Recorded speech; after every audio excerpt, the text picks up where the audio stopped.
Well, earlier we spoke to Professor Sahr, the technical group coordinator of the national COVID-19 response in Sierra Leone. The professor told us more about the COVID-19 situation in the country. We saw some increase in numbers, and then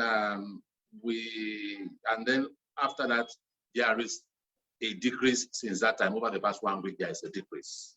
The main reason why we saw an increase in numbers was actually people really not adhering to measures put forward by government. People are not adhering to face masking, people social distancing, and then with what is happening in other parts of the world, the vaccination rate is really, really low. I think as I speak, less than 2% of the country really is vaccinated. So all those things would have been compounding factors for the increase in numbers that we saw. The health system is definitely not overwhelmed. It's not overwhelmed with what we are seeing.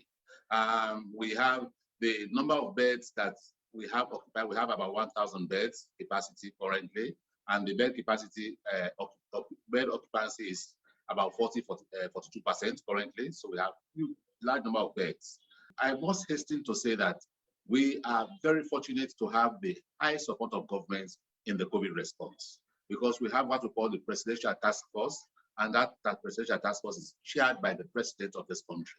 And the COVID response in this country briefs the President on a regular basis. So definitely there is government support, and the government really, is actually providing every support necessary that is required by the COVID response.